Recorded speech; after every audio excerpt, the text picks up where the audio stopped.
Welcome back from an ad break. We will continue with our business studies grade 10 lesson under the topic business plan. We are focusing on PESTEL and the components of a business plan. But remember, these are the application questions that we are doing. Question number 3 says, read the scenario below and answer the questions that follow. We've got Dozer Manufacturers here, which is DM. Dozer developed a business plan for his African food restaurant catering. He wrote an executive summary for his new business after considering the challenges that the business is facing. Dozer included the following aspects in his business plan: a strategic plan used to help him identify internal and external environments, and a detailed description of his customers and competition. Now, our questions reads as follows. Identify 3 components of a business plan from the scenario. Motivate your answer by quoting from the scenario. So second question, elaborate on the meaning of executive summary. Lastly, outline other components of a business plan. All right, so we're going to identify 3 components of a business plan, assuming that you know what a business plan comprises of. Remember, we said it's our topic. So let's see, from the topic or from the scenario here, what have you spotted? Right, there's an executive summary. It says here, he wrote an executive summary for his new business after considering the challenges that the business is facing. So it's here. It's here. This was just clear, and executive summary was a giveaway here. All right, remember the question said 3. Let's look at the second one. There's SWOT analysis. How do you know that there's a SWOT analysis? A strategic plan used to help him identify internal and external environments. What are the internal environments? Strengths and weaknesses.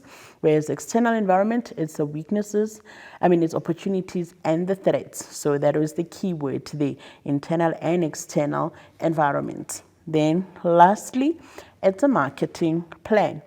So they say he gave a detailed description of his customers and competition, which is here, this is there. Can you see how simple this is?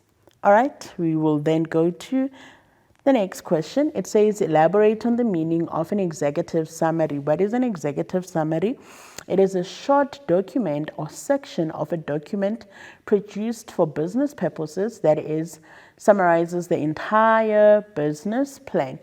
It exists to give readers an overview of the entire business plan. I always say this, with an executive summary, it should be the last thing that the entrepreneur does in the business plan. So you can start with everything, all the components, then the last thing is going to be your executive summary. Why? Because this is a summary of everything. So you cannot start by just summarizing your business plan. You have to do the business plan, and then as soon as you're done, you come to executive summary, whereby you summarizes everything that you've written. All right, the last question in question 3 says, outline other components of a business plan. Right, we've got a cover page which contains this information: the name of the business, the contact details of the owner and the address, the logo. You can get the person to help you with the logo, and then the type of business. What type of a business is this? Is this a sole trader? Is this or is it a company? Or you can also decide if it's going to be a franchise or what. What are you selling in this business? That's a cover page. Basically, the second thing is the content page. I always say this is the map of the business, or the GPS of the business, for the person that will be reading this. So what happens in the content page? It gives a title and the page number of each subsection of the plan. It allows the reader to find the information in the document. So if you want to know more about the marketing plan, you should go to page 90. I'm giving you an example. And then we go to the third one, description of the business, or just an overview. So this one describes the product or service and unique features of the product. It discusses the long-term objectives, the vision, the mission of the business. Also indicates what? The forms of ownership. Right, I always say this, that you cannot have a business without objectives and mission, vision, and the goals of the business. Then you've got the legal requirements. So here it provides the legal requirements that the business needs in order to comply with before they can start operating. What is needed here? Do you need a trading license maybe?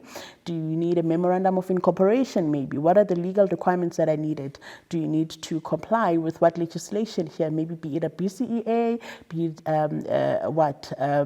Skills Development Act maybe, the Employment Equity Act. So you need to include all of that here under legal requirements because you've got no control over, but you have to comply. And then we've got our SWOT analysis here, major strengths and weaknesses of the business. We're looking at the opportunities and the threats, which is in the external environment. So a SWOT analysis is an indication that the research was conducted to support the establishment of a business. You cannot operate without having done your SWOT analysis. You need to do a research so that you can know that what is it that we're good at and what is it that we are lacking in. All right, so that's basically it for now. These are the components of a business plan. So what we're going to do now, we're going to go into a break, and then when we come back, we just wrap up nicely our topic for today.